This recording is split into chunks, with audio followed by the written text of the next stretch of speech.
right, welcome back to another episode of the Psychopedia podcast. I'm your co-host, Hank Sinatra, here with my magnificent, mega, micro psycho co-host. Investigators later. You needed a few adjectives I'll take them all. this time. I felt like. Thank you so much. You need a little energy. Yeah, I do. This coffee is not cutting it today. Well, it's because you drank a half inch of it. That's a lot for me. A latte for you? Funny. I'm a dad. What are you going to do? Oh, yeah, that was it. I posted a video the other day that just bombed, like everything bombs on Instagram these days. And it was, I guess maybe because it was just the punchline. I go, "Hi, pregnant. I'm dad." What? Nothing. Like 400 views. Yeah, you just don't know what's going to hit, you know? Listen, I've had things not hit before. Anyway, let me not get into a whole diatribe about this great engagement depression we're in right now. Yeah, I know. It's tough. It is. But how are you doing? I am great. I think my 8-year-old might be the Rizzler. Really? Yes. How so? Oh, my goodness. Kid's got Riz? Kid's got mad Riz. First of all, he has me do his hair every single morning now. He wants it flipped up. I got the curling iron. I'm not a fan. He's got beautiful blonde, silky hair, and I feel like I'm ruining it, but here we are. I'm doing a very low heat. Anyway, he tells me he has a girlfriend. Okay, so cute, right? You're 8. What does that mean? We sit next to each other at lunch. Yeah. Great. He asks me if he could call her the other day. Cool. So I give him my cell phone. He has her phone number written on a sticky note. And he calls her. And the mom picked up, of course, because these kids don't have phones yet. They're fetuses. Yeah. And he didn't know what to say. So I said, say her name and that you're calling for and say her name. So I'm in the background coaching him, right? This is not the Riz part, obviously. He gets her. Yeah. El Riz so far. He gets her on the phone.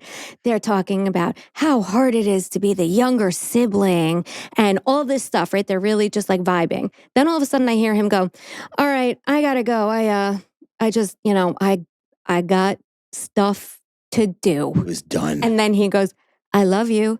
Clicks off, chucks me the phone, goes, nailed it. What? Oh my God. Wow. I was like, you did nail it. It sounds like he rizzed you up more than the... I was so oddly proud of him. I was like, you were so confident and you were so sweet and you were really having a nice conversation. Yeah. But he knew it. Yeah. Nailed it. He's got confidence. I mean, he always has, He's going places. Yeah. So I think he might be the Rizzler because he's only 8 and he had swag. Okay. So, yeah. I prefer him to the actual Rizzler. Oh, is there an actual Rizzler? Yes. Oh, Why do you think that word exists? I don't know. I'm thinking of the Hamburglar for some reason. Did Baby Gronk rizz up Livy Dunn? What? Yeah, he'll know what that is. This is internet stuff, isn't it? It is. So, listen, if this is your first time here, welcome to the podcast. If this is your 100th time here, welcome home. Freak. And if you've been listening to us for a while and you haven't done the things, or you're new and you love us, do the things. Go rate, review, subscribe on YouTube. Do your part. Leave a heart. We love to see it. We love to see it all. It makes us so happy. It does. And listen, is that healthy or normal? I don't know. Maybe not. It doesn't matter. But we're not claiming to be healthy and normal. We never did. We never will. That's right. Amen, brother. Listen, if you derive a little bit of self-worth from strangers on the internet, what are you going to do? It's not a crime. Well, I try so hard every week to deliver for them. So when they reciprocate, it's just a little wink and it feels nice. She does put a lot of effort into these cases. Thank the you. most. With pleasure. Like the hardest working person maybe I've ever seen in entertainment, because people get like one project that does well and then they're like, they coast for the rest of their lives. No. You right hitch and then it's like, you're good for life. You know what? This is my passion. Yeah. So I'm never going to hang it up. Graphic design is my passion. What is that from again? It's like just a horrific design that says graphic design is my passion. MS Paint. It's funny. And if you love us and you're not getting enough of what you love over here, boy, do I got a place for you to go. Patreon.com/psychopediapod for all this, ad-free, and more. It's going to be your home away from this home. Honestly, it's like a vacation home. And I'm gonna do my Sally Struthers thing, okay? Mm-hmm. For the low price of 16 cents per day, you can get all of these episodes ad-free and 2 bonus episodes a month. That's a good thing to bring up, the ad-free episodes. And it's released timely, you guys. Dropped on the same day. Right. For 32 cents a day, you get 5 bonus episodes a month. So whatever. I mean, do what you want to do. It's fine if you don't. If you want to just join us every week where you are, that's beautiful as well. Thank you for that. Truly. Fine for us too. Exactly. But in that vein, I would like to read off a couple of Patreon names. Oh, yeah. You love this. I do. I may need help with a couple of these. All right. Okay. First up, Sloppy Knots. We know that. I do not know that. Sloppy Knots. What is that? This must be a new patron. There's like there's a handful of Sloppy Knots. So shout out to all of you. Harvey Glattman. Harvey Glattman. I said he was doing Sloppy Knots. Was it you or me who said it? I don't know. I don't know either. But he was indeed doing sloppy knots. He was sloppy knotting it up. Yeah. Yeah. Just he was not a great knot tire. Well, he was a Boy Scout, but also really depraved. Yeah. So. Yeah. Maybe not paying attention during the knot part. Prosecutrix. I know. Oh my God, that one. I should have saved that one. I just got goosebumps. That's so weird. Yeah. Excellent work. Excellent name. Katrina Kaiser. Hey, Katrina. Just another solid, great name. K squared. Apparently Freak. Mm-hmm. Shout out to you. And my favorite of all time. This is my all-time favorite Patreon name that I have ever seen in my entire existence on other people's Patreon or our Patreon. Tremendously bold statement. Let's hear it. Damian Pontrelli. Oh. He joined. Damian! Somebody took his name. No, it's him. Damian on Patreon. It's him, yeah. What's up, Meba? Yeah, what's up, dog? He did go for the $5 level, which I'll talk to him about, but whatever. Giveth and taketh. Giveth and taketh. Naomi. Hi, Naomi. Shit show wrapped in a bow. Amazing. And then this one I feel like is a dig. I know it's not, but it's like maybe just curiosity. The Patreon name is How Tall is Tank? Oh, you know what? Next to me, you look gigantic. Yeah, and standing next to tall people, I look tiny, which is why I don't like tall people. Or even just normally sized people, I feel like, like when you're standing next to me, you look ridiculously huge. I'm 5'10".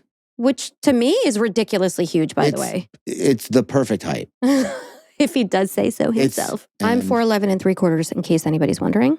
What are you? Nothing. 4'11 3/4. You're not 5? Shut up.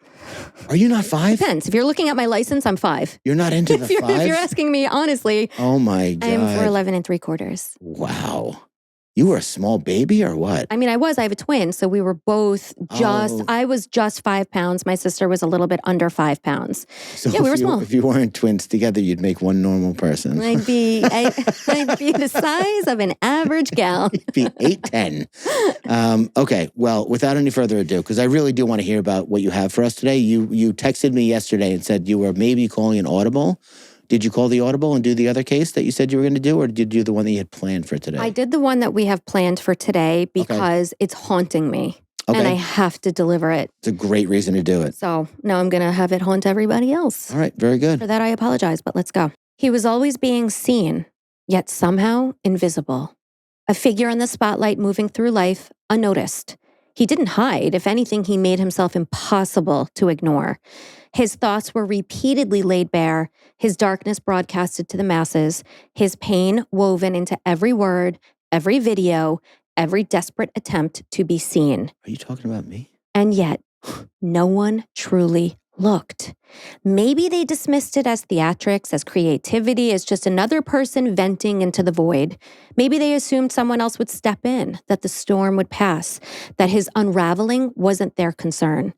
But it didn't pass. It deepened, sharpened, solidified into something irreversible. And by the time the world finally turned its gaze toward him, it was too late. And it wasn't his art that they would remember, only the wreckage he left behind. What? Only the violence, only the ending. This is the case of Randy Stair, YouTube star turned mass murderer. Randy Stair. Yes. Okay. So we are going to start at the end today and then work our way back to figure out how the catastrophic event of today's case managed to happen. At 11 p.m. on Wednesday, June 7th, 2017, the Weis Markets on Hunter Highway in Tunkhannock, Pennsylvania, locked its doors for the night.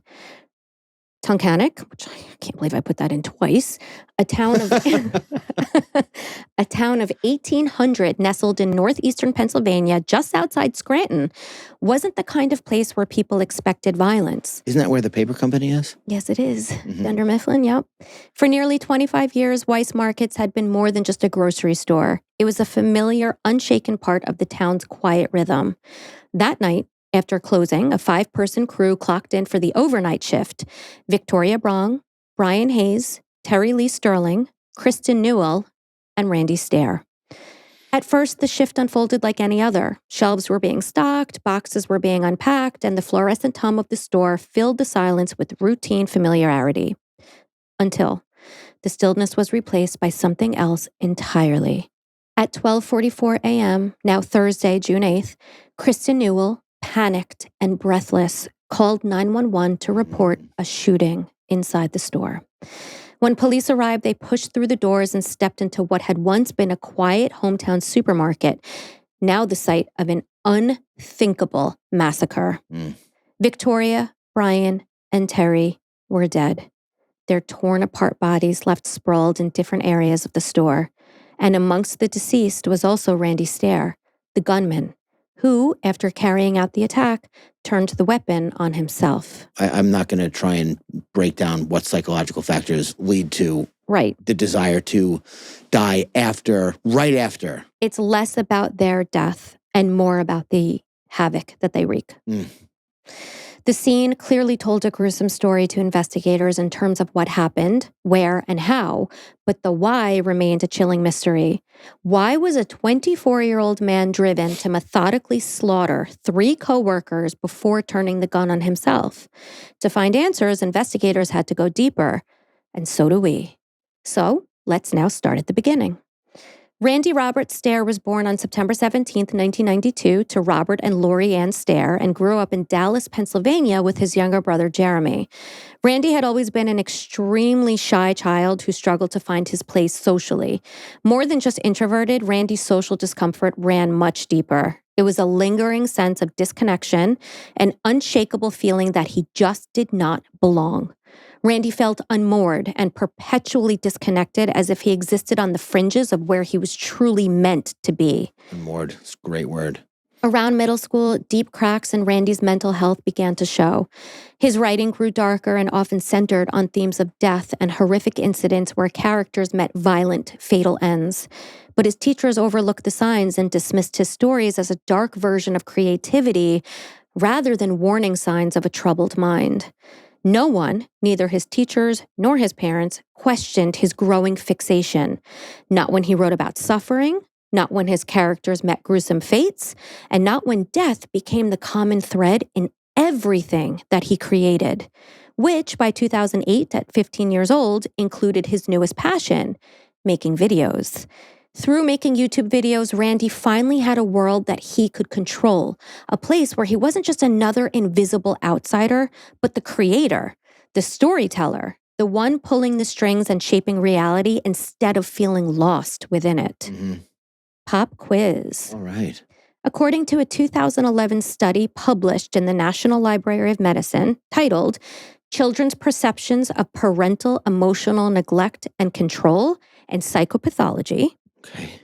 How much higher are the odds of developing a psychiatric disorder by age 15 if a child feels neglected? A, slightly higher with no significant long-term effects. B, they're actually likely to develop psychiatric disorders due to increased independence. C, over twice the odds. What was the first one again? Slightly higher with no significant long-term effects. The other one is because of the independence? Yep. And the other one is double? Over twice the odds, yeah. B. No. C? Yeah. Wow. Over twice the odds. That's a lot. Yep. Randy's videos included short comedy sketches, parodies, and experimental videos, which he regularly posted on his YouTube channel, Pioneers Productions. For years, he stuck to the same style and format and steadily built his creative voice while building a decent following. Yeah. But then, after high school, a series of devastating tragedies pushed Randy further into darkness. I want to issue a trigger warning for you, Tank, because we've talked about topics like this in the past, and it's brought up some difficult memories for you. Yeah. So I just want you to kind of be prepared for that. Okay. Zoning out. In December 2012, his close friend Matt was killed in a car crash just 10 months after another family friend, Tom, had died the same way. Then, 10 days after losing Matt, Randy's great-grandfather passed away. Weeks later, Randy was in a car accident, and not long after that, so was his brother. But it was the deaths of his friends that left the deepest scars. Yeah. Their sudden, violent losses didn't just grieve him, they consumed him, feeding his growing sense of sorrow and anguish, cementing his belief that life was cruel, meaningless, and slipping further and further out of his control. I'm so grateful I did not react like that. I know.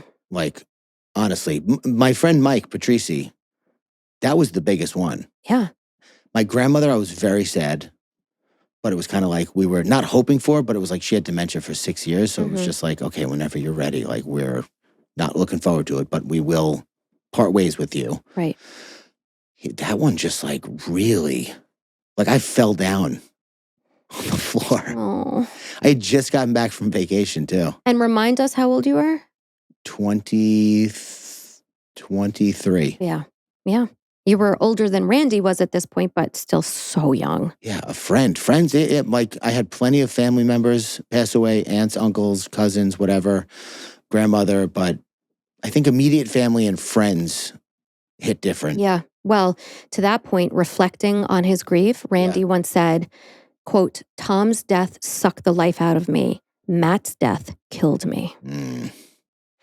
And it was after Matt's tragic death that Randy's mental health began to visibly unravel, leading to what he described as a slow downward spiral of indescribable stress and depression. At the same time, this grief had begun to harden into anger and rage, fueling a deep resentment toward the unfair world around him. With nowhere else to direct his pain, he turned to the one thing that had always given him a sense of control and release: his YouTube videos. More than just a creative outlet, Randy's videos had begun to feel like cries for help. In high school, he openly discussed suicidal thoughts and often fixated on methods like asphyxiation or burning to death. In the videos? Yes.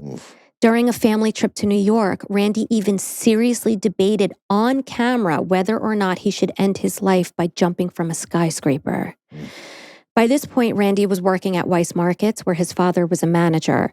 Social interaction did not come easily to Randy. His discomfort with customers teetered on outright contempt. He spent his shifts fantasizing about their deaths, imagining the many ways that he could inflict harm on those around him.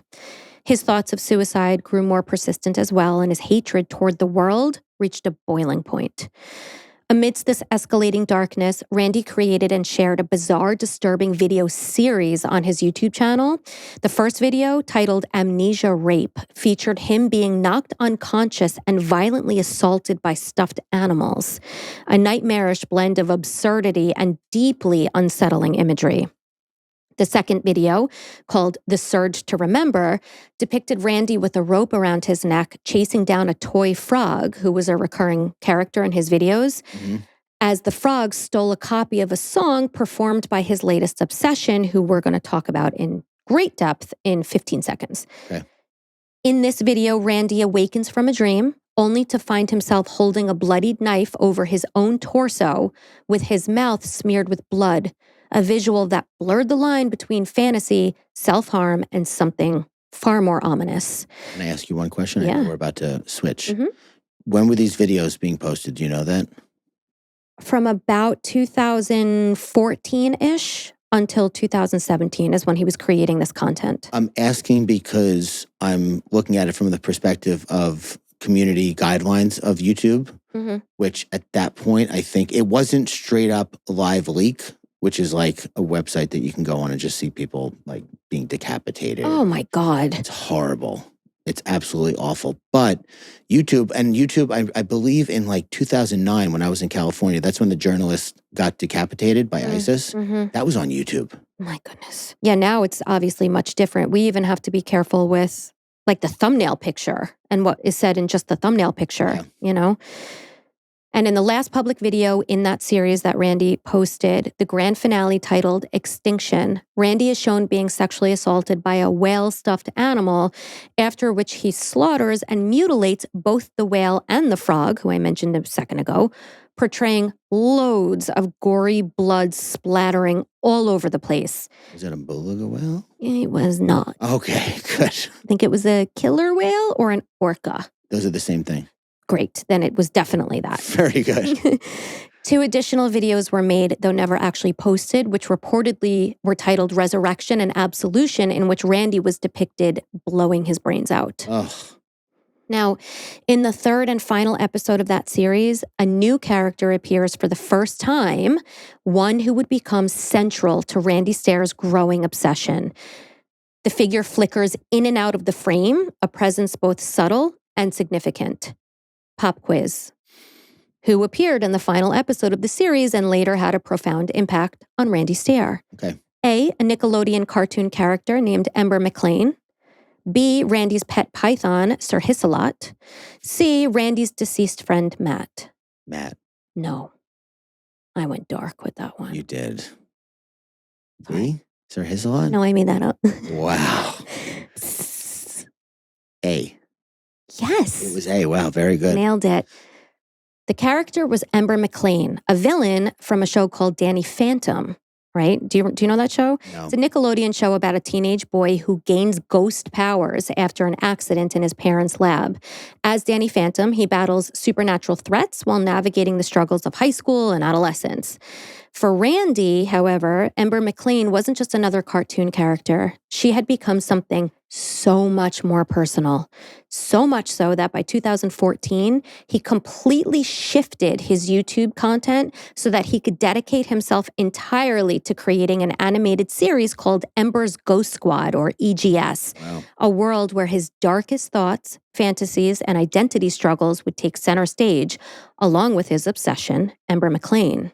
Yeah, you got to be careful as a parent with your kids watching YouTube. Some stuff that looks like it's a fun time, it's animated, or it's like, I forget the name of the show that my kids used to watch. And then one day I heard what they were saying and I was like, this is done forever. This is happening to me right now, actually. I can never watch this again. Have you heard of skinwalkers? Yeah.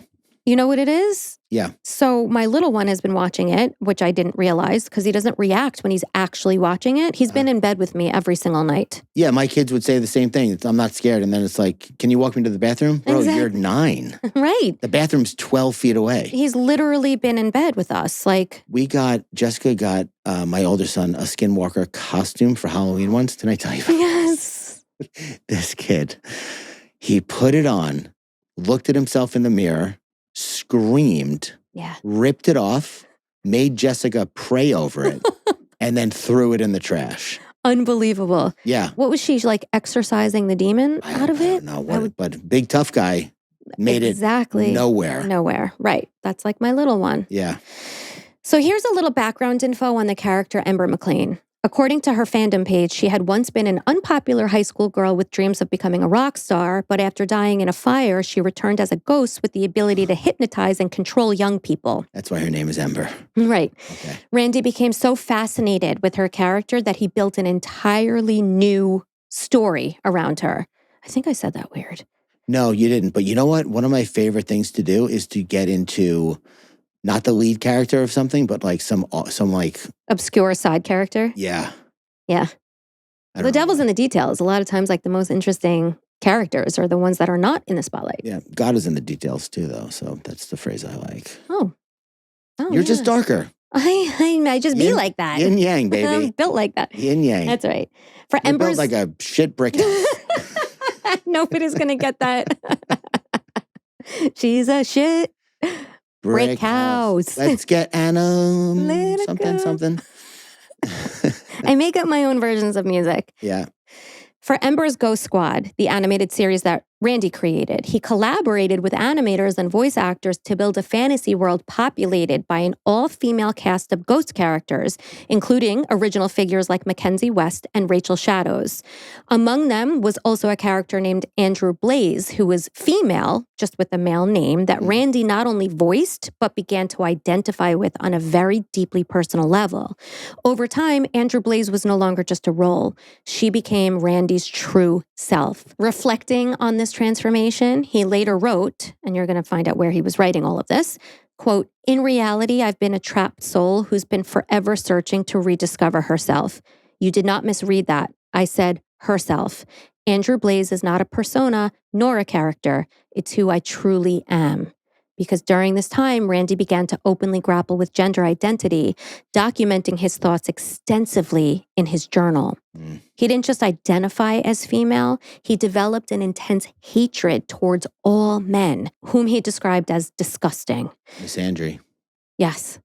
His views on gender took on an almost spiritual dimension, as reflected in a 2016 journal entry where he wrote, and I quote, so this is directly from his journal. He wrote this. He wrote this, okay. Quote, "Death is the ultimate judgment of who you are. Your mortal body is predetermined before you're born. It's not left to chance whether you're born male or female. Your soul itself is what determines your eternal spiritual gender. On earth, you're born as either male or female. There's no in between. Yes, you are born with a sexual preference," and then he put in parens, straight, bisexual, gay, lesbian, transgender, etc. "But you're still a male or a female. You can't be neutral. Your spiritual sex is what you truly are. My soul is female, but my mortal body is male, which is what I had to be sent here in order to realize how wrong it was." End quote. I know that was a long quote, but I think it's very telling. Yeah. To Randy, gender wasn't just a matter of identity. It was a combination of fate, injustice, and crucially, something that only death could address. Well, that's when you were just reading that, I was like, this guy sees gender as like a punishment. Right. For being born. Right. Agree. Which is a little bit different, I think, than people that, I don't know, that have gender dysphoria, where it's just like they feel like they're the wrong gender in the physical body that they are. Right. And like I said, the only way to fix that injustice is through death. Yeah. Because Randy believed that after death, he'd be resurrected as a female. He wrote that the girl in him was clawing to get out, and he had a way to set her free. Yeah, not a great way. No. As the years passed and his mental health deteriorated further, Ember's Ghost Squad absolutely consumed Randy. And the more he connected with these fictional characters, the more resentful, hateful, and violent he became towards actual humanity. Again, same year in 2016, under a profile that he created for his fictional character, Rachel Shadows, he said, quote, "Surrounded by a pool of blood and limbs, I'll float and watch you suffer until your very last gasp for air. First, I'll incapacitate you. Next, I'll butcher you. Then I'll revive you before the blood loss kills you. Then I'll steal your drugs." Wow. Pretty comprehensive. Very heavy. Randy not only regularly voiced his growing hatred for humanity and his belief that he was meant to exist as a woman, but also his escalating obsession with death and murder. He openly idolized mass killers like Columbine shooter Eric Harris, referring to him as an inspiration, and fantasized about carrying out his own attack, seeing it as revenge against a world that he despised. Publicly? Yes. He's doing this? He created a 42-minute episode on his YouTube channel dedicated to the Columbine shooters, starring his character Rachel and a character made in his actual earthly image, which wound up being his final production and released the night of the supermarket shooting, titled The Westboro High School Goodbye. And this production detailed in a terrifying cartoon manner a school shooting being executed by Rachel and Andrew Blaze, aka Randy. And he's working with people on this, right? So it's so funny that you bring that up. It's really smart of you to bring that up, because this episode was never completed because the voice actors and the animators he hired refused to partake. Okay. So good. very good that that's literally my next sentence after this one. After murdering countless innocent children and teachers in this production, the two characters are then shown lying on the ground, posed exactly like Dylan and Eric after their suicides at Columbine. Yeah. No, man. When it aired, it came along with a message from Randy saying that he'd had enough of this horrible world that has done nothing but step on him, and that he planned to leave it while also leaving his permanent mark. Then the animated footage cuts to Randy in real life, loading 2 shotguns and filling up a bag of ammunition. And then it ends with Randy's animated character shooting up a school before turning the gun on himself. Yeah. This was all on YouTube. That's crazy. And he had a following. It was not a small following either.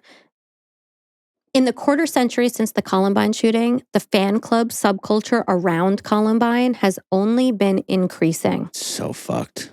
Because while mass shootings didn't begin at Columbine High, the modern era of mass shooters did. Eric Harris and Dylan Klebold's calculated attack, along with the widespread misinterpretation of their motives, elevated the stakes and set off a ripple effect of copycat violence for years and years to come, a phenomenon known as the Columbine effect. Yeah, about 25 years. Right. The fact that so much of the shooters' lives were on display following the attack helped make the Columbine shooters into icons of rebellion, as indicated in The Guardian. I liked that exact phrase, so I wanted to quote them. Now, not all of these fans of the Columbine shooters are the same. And according to the Global Network on Extremism and Technology, Columbine followers can generally be separated into 4 types. 1, researchers who search for and share information. 2, fangirls who have a crush on the perpetrators. Weird also. 3, fans who empathize with the shooters but do not necessarily condone their actions. Mm-hmm. And 4, copycats. Yeah, copycats is no bueno. Pop quiz. Nice. Hot shot. Percentage? Since the 1999 Columbine tragedy, how many school shootings have there been in the United States? Okay, let's hear it. A, 164. B, 390. C, 517. 517. No. 390? Yeah. Well, that figure's weird. Why? Because they say there's that many a year. There have been over, but around 390 school shootings in the U.S., resulting in at least 203 deaths and 441 injuries. Yeah, sorry, we couldn't do anything about it. I'm sorry, history books. Our hands were tied. That I could do a whole episode on that. Yeah, go. This is the episode. Ooh, well, I don't want to get into a whole thing. I really feel like this was like the sin that defined our country for so long. And when people look back on it, they're going to be like, they what? They did nothing? Someone shot up an elementary school and they did nothing? Yeah. Wow. What was going on? Nothing. They just thoughts and prayers, you know? Exactly. Fuck your thoughts and fuck your prayers. As a Christian, that means something. That says something. Sorry, do something also. Sure, pray. Protect the innocent lives. Oh my God, dude. As time passed, Randy began fixating on the idea of carrying out a massacre at his place of employment, Weis Markets. In his final journal entries, Randy clearly outlined his plan for the shooting, which he saw as his destiny, as his transformation into the existence that he had always longed for, as a way to resurrect as female and to truly unite with Ember's Ghost Squad. And how does he unite with Ember's Ghost Squad as a result of doing a shooting? He'll die. Okay. And then he'll join the ranks of Ember's Ghost Squad and haunt. As an animated character? Yeah. I mean, I'm looking for it to make sense. You're trying. Exactly. I was going to say, I'm going to stop you right there. Tank. Wait, hold on. Let me get into the mind of this kid. Please don't. Yeah. Randy's journal was 72 pages long when it was scanned into a PDF. And while I can't cover all of it, I've pulled some excerpts that offer insight into his mindset in the months leading up to the murders. Inside the front cover, he had written, quote, "I have no regrets for what I may do or what I have done. I am who I am, and no fucking human shit can take that away from me. I'm an EGS recruit. You're worthless fucking humans. One day you'll see things my way, especially when our ghost squad invades your pathetic, putrid planet and you become our slaves for the rest of your lives. I will not stop. I will not change. I will not cower. I will fight for the squad and do what I've set out to do. I am Andrew fucking Blaze." Mm.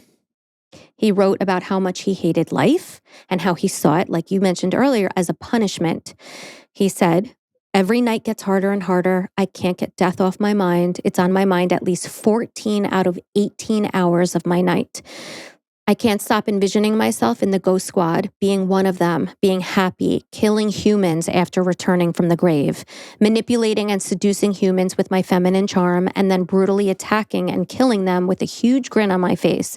The power, the revenge, the ghost squad. I fucking want it. And soon it will be a reality." And then later that same day, he wrote another entry, this one about his job at Weis Markets. And he said, quote, "I want to get a shotgun and execute every soul in that goddamn supermarket." I mean, they have no idea, obviously, where something like this arises in somebody and what to do about it. Obviously, if they knew what to do about it, they would do it. I mean, we're going to dive into his psychology at the end. So we'll be able to it's explore almost like, what does it matter? I was going to say, to the extent that it's going to offer any answers. Yeah. So a few days later, Randy wrote about his plan to buy a shotgun and name it Mackenzie. He explained how he spent 21 hours in a single day fantasizing about going to Weis Markets, shooting everyone, and then killing himself in aisle 1. He went on to meticulously outline how he would carry out the attack. He would do it at night, when only a few coworkers were in the store, and he'd start with his manager Brian first since he saw him as the biggest threat. Then he'd just kill whoever else was around. But people wouldn't be in the store. He meant his coworkers. Whoever else was on shift that night. I mean, him saying that he wants to murder every soul in Weis Market and then waiting till there's only 3 or 4 people in it doesn't make sense either. But again, not looking for it to make sense. Yes.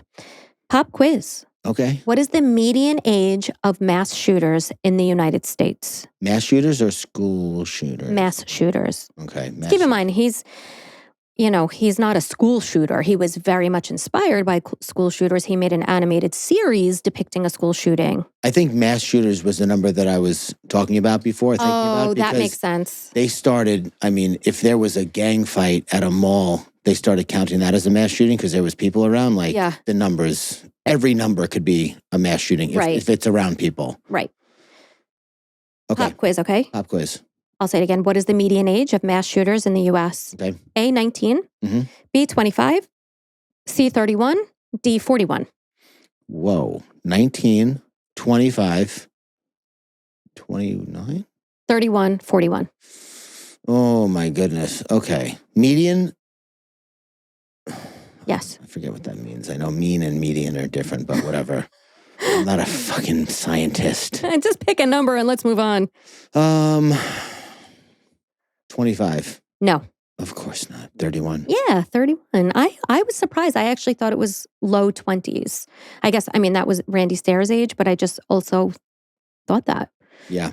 So I was interested, so I made it a pop quiz. Around 31 years old. Mm.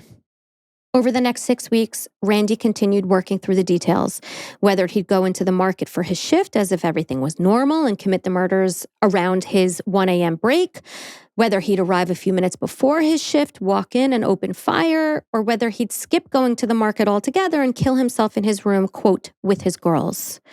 He wrote in his journal, "I changed my mind more than girls touch their hair. Anything's possible. I'll keep an open mind. I flip-flop ideas constantly. All I know is I won't be alive come October 2017. Mm. And by mid-April, he purchased a Mossberg 500 12-gauge pump-action shotgun with a 20-inch barrel. You just sound like Ralphie from A Christmas Story. I know. A Red Ryder, whatever. Carbon action Red Ryder. And then he goes like this. Ooh. Yeah. After. Shouldn't have said that. Randy went to a gun range to test it, wearing a Natural Selection shirt, which was a nod to Columbine shooter Eric Harris, who wore that same phrase on his shirt the day of the massacre. Yeah. Shooting a shotgun at a gun range, by the way, or a firing range. What did you say? Shooting range? Gun range, I said. But... Firing range, like an execution, is no joke. Yeah. It's shooting a shotgun. When I got mine, I took it to the range, bought like 50 slugs.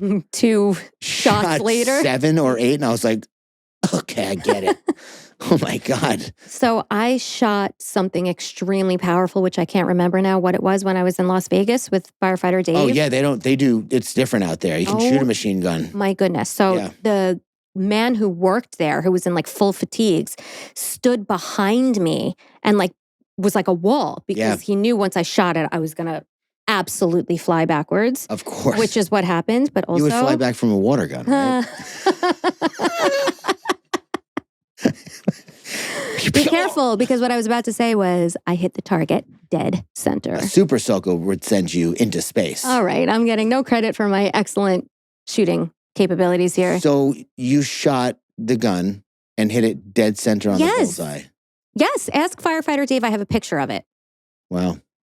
Why are you looking at me like you're making fun of me? I'm not. It's just everything you do is like... I'm sorry. I have a good shot.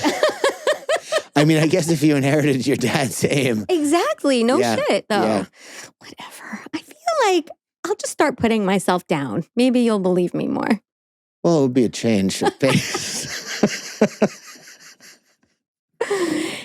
Anyway. No, honestly, you shooting a giant gun and hitting bullseye is incredible. Okay, thank you. If it happened. It happened, and I have proof. Okay. Okay. I actually, honestly, all kidding aside, believe you. I don't know why I just went into that whole thing. I think you like to torture me, and that's fine. I'm here for it. Yeah. So after testing out the shotgun, Randy knew that he was ready to move forward with his plans of destruction, but he still didn't know which plan he wanted to go with. So he decided to leave it up to chance with a coin flip. Reasonable. Heads, he would die by suicide at home. Tails, he would carry out a supermarket shooting. You have to call it. I was going to say that, and you took it from me. Do it. You have to call it. Well, I got to know what I stand to win. You have to call it. Everything. Very good. Needless to say, unfortunately, Tails won. Oh. And after purchasing a second shotgun, which he named Rachel, and after picking out his wardrobe for the massacre, Randy's plan was set in stone.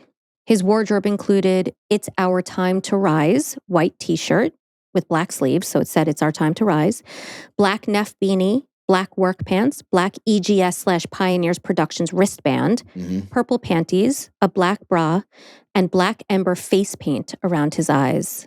Finally, on May 11th, 2017, Randy filmed a 37-minute video where he spoke directly into the camera while holding his shotguns and described his plan in chilling, painstaking detail. He explained how he would use pallets to block the supermarket doors to prevent his victims from escaping. One door in particular gave him trouble, so he decided that he would just park his car in front of it. Wow. He named the coworkers he planned to kill and detailed where he hoped to find each of them in the store. He knew he would have to act quickly, but as long as he could injure his victims, he could then, quote, "take my time finishing them off. I want it to be slow. I want this to be on the surveillance camera so you can see it." Ugh. Later in the video, Randy placed the end of the shotgun barrel into his mouth, then removed it and said, "Poof."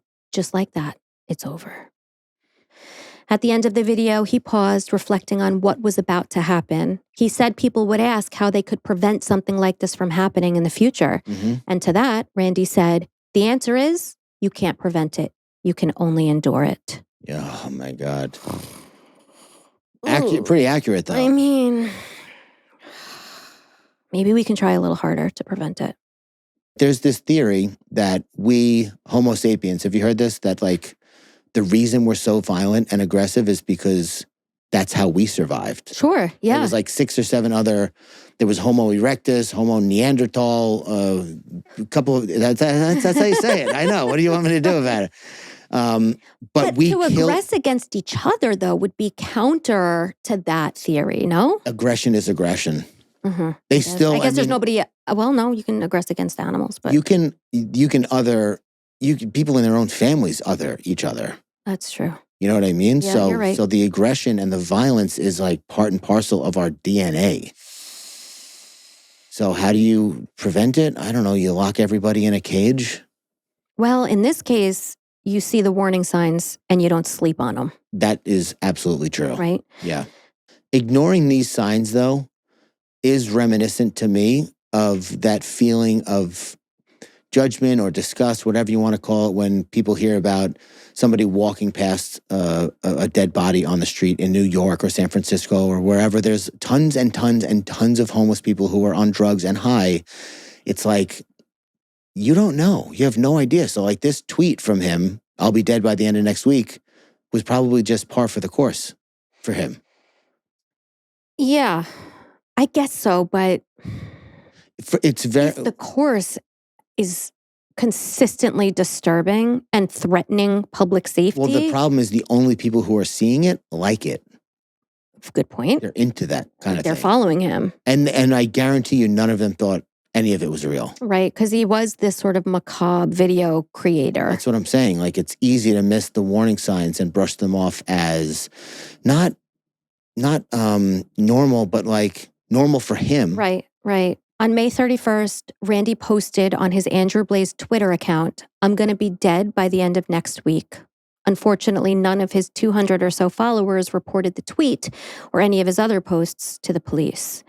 On June 3rd, Randy filmed a farewell video for his family explaining how he hated his life. So on the night of Wednesday, June 7th, 2017, 24-year-old Randy Stair grabbed a black duffel bag filled with over 100 rounds of ammunition, picked up his 2 shotguns, and headed to Weis Markets, ready to carry out his brutal plan. Based on surveillance footage from the market, we can piece together exactly what happened on that fateful night. At 10:52 p.m., Randy showed up for his 11 p.m. shift. He spent the next 95 minutes blocking entrances and exits with pallets and other items, ensuring that no one would be able to run from him. On the clock? Like inside he was doing this? Oh, wow. At some point, he posted the Westboro High massacre / goodbye video, along with his journal, documents, and other recordings on his social media accounts. So he just put everything out there. Yeah. At 12:37 a.m., he left the store and returned to his car, a 2013 gray Hyundai Sonata. He texted his mother, who was asleep, letting her know that he was, quote, not going to be alive anymore, and that he had left DVDs and journals for the family. Can you imagine waking up to that text? Nope. He also gave instructions on how he wanted his remains handled and told her to remove the internal hard drives from his computer before selling it. Randy also texted a man that he knew through Xbox named David, who lived in Virginia. Police never shared the full contents of that message, only that Randy stated that by the time David would be reading his message, he would already be dead. At 12:55 a.m., David saw the message and called the police to report it, but he had no idea. Well, I guess he should have had an idea that he was already too late. Surveillance footage from the market showed that after sending the texts, Randy moved his car against the building to block an emergency exit, retrieved his shotguns and the duffel bag filled with ammunition, and re-entered the store, locking the final door behind him. Then he started killing his coworkers, hunting them down one by one throughout the store. Terror. Sheer terror. Sheer, visceral, animalistic terror. After shooting and killing 25-year-old Victoria Brong, 63-year-old Terry Lee Sterling, and 47-year-old Brian Hayes, Randy fired at merchandise, counters, glass, and other parts of the store, causing extensive damage. He also shot at propane tanks, hoping to ignite them, but nothing happened. Randy walked past another employee, a young woman named Kristen Newell, but for some reason did not shoot her. After removing her headphones and realizing what was going on, Kristen smashed through the glass on one of the doors and got out. Oh my God. Hiding in a bush while calling 911. Then, one final shot was fired by Randy Stair, this time into his own mouth, taking his life just as he'd planned. Oh my God.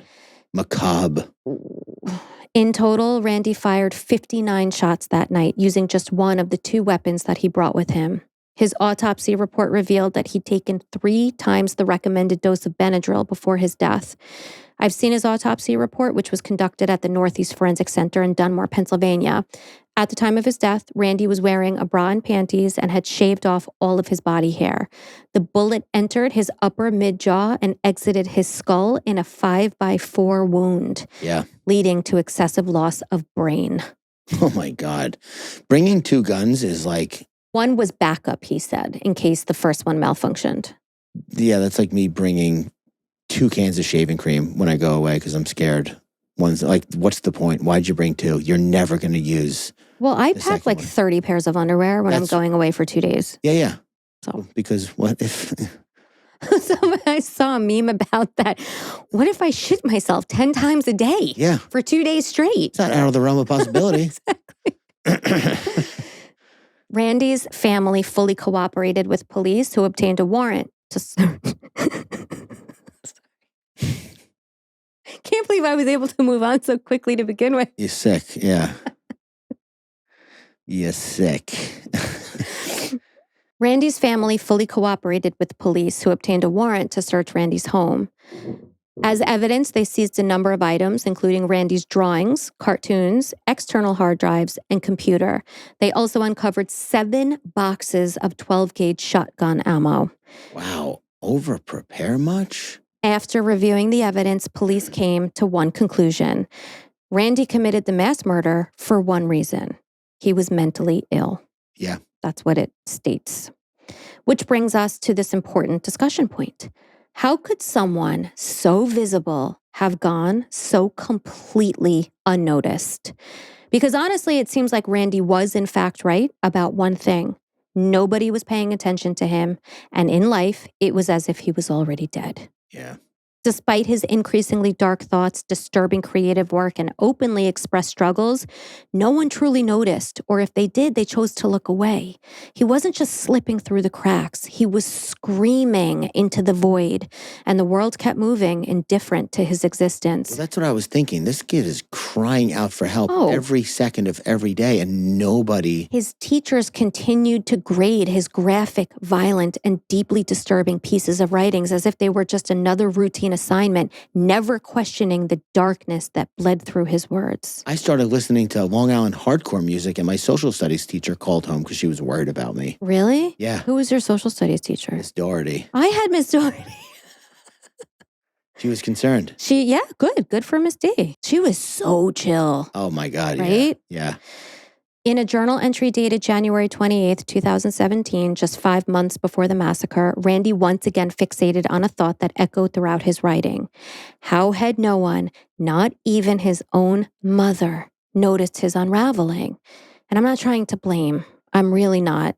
But he wrote, quote, "How she hasn't questioned me or seen the signs is beyond me. I sit at my computer, completely isolated from the world. I never want to do anything with anyone. I hardly sleep. I eat very little or have severe debates on choosing food. I wear all black clothing from head to toe. I'm severely underweight. I never exercise. I rarely smile. I never initiate a conversation unless spoken to 98% of the time. I'm always quiet. I said I'm not participating in holidays or birthdays anymore. I purposely make 0 friends. My face always looks like a ghost, and I always look depressed." And then in all caps, "You're fucking blind and oblivious." I mean, that's heartbreaking. Mental illness for sure, but I hate to say this, a failure by the parents. By society, by the parents. By the parents. Forget society. It all starts at home. Total failure. And whatever the mom has going on, that's probably a whole separate podcast. But yeah, if we had to blame somebody, which we don't, thankfully, I mean, it falls the mother. I mean, he stated it explicitly that she's not paying attention. And she never has. Right. Yeah. It was a desperate confession wrapped in rage, a silent scream that no one had heard, or worse, had heard and chosen to ignore. He wasn't just pointing out his isolation, he was resenting the world's failure to see him at all. His words didn't just express frustration, they cemented a belief that had festered inside him for years. If no one noticed his suffering in life, then they would be forced to notice it in death. It's amazing that it worked. Yeah. But it's telling, I'm sorry to interrupt you. He took a night shift, who knows how much he was really working. His dad was the manager. Yeah. You said failure of society, which I rejected outright, and then I want to change it. But society can only help you if you're in it. He was making these videos, man. He was showing up to school, looking the way he was looking, doing what he was doing, saying what he was saying. I mean, at this point, he was out of school. I mean, by this point, he was 24 when he committed the crime. But The warning signs were all in play for a long time. Yeah, they were. Randy's struggle with gender identity also became deeply intertwined with his growing sense of isolation and resentment. As he wrestled with feelings of being trapped in the wrong body, he found solace in his animated alter ego, Andrew Blaze, a female whom he truly believed himself to be. Yeah. This identity became an escape, a way to reject the world that refused to see him. But instead of providing clarity or comfort, his fixation on Andrew Blaze only deepened his detachment from reality, fueling the delusions and despair that would eventually consume him. Randy was depressed, unable to derive enjoyment from activities, and lacked purpose in the material world. He hated socializing, but at the same time wanted to be noticed and liked. Yeah. Many believe that Randy developed psychosis as he truly believed that he was communicating with the animated characters that he created. However, it's unclear whether he truly heard voices and felt that he was communicating with them, or if he just felt profoundly connected with them. Mm-hmm. Randy lacked empathy for other people on a psychopathic level, was narcissistic, and believed that he should have been famous and idolized for his genius creative mind. He resented the fact that his true passion, his digital ghost series, had never earned him the fame that he believed he deserved. In his mind, the world had overlooked his art, his struggles, and his existence, but his final act would force them to pay attention. If he couldn't be remembered for his creativity, he would be remembered for his destruction. Well, can I say something? Of course. Why am I asking you if I can Okay. say something? As you're talking about what he does, it did occur to me multiple times, like, this guy's a bit of a go-getter as far as content creation goes. Like, he found other people to work with, to animate. He was writing the videos, making them, editing them. I think if channeled correctly and if he was treated and if he was helped, he probably could have gone pretty far as a creator. Maybe. Maybe not. I mean... But I'm saying, like, usually the effort is bare minimum that people put into stuff. No, And right off the bat, you talk animation, you're talking about an industrial-sized lift, effort-wise. Yeah. Victoria Brong was 25 years old and worked as an assistant tag manager, and she was described as being a wonderful mother to her son. She loved helping people and spending time with her family. Her life was cut short when she was shot 4 times. Wow. Once in the chest, once in the back of the head, and twice in the left hip. Brian Hayes, the 47-year-old night manager, was a loving son, husband, and father. He was shot 5 times in the head, chest, right flank, groin, and left arm. Terry Lee Sterling was 63 years old and worked as a shop assistant. He was a father of 1 and a grandfather of 2. Those who knew him described him as a kind-hearted man who would do anything for anybody. He had been shot twice with wounds to his upper back and left shoulder. The Weis Markets remained closed for the next 5 weeks, and during that time, all remaining 88 employees continued to be paid and were offered grief counseling. The store was completely remodeled. All products were removed, and the entire building was cleaned, sanitized, and repainted. Wow. Yeah. New shelves and cases were installed. And on July 13th, the store reopened.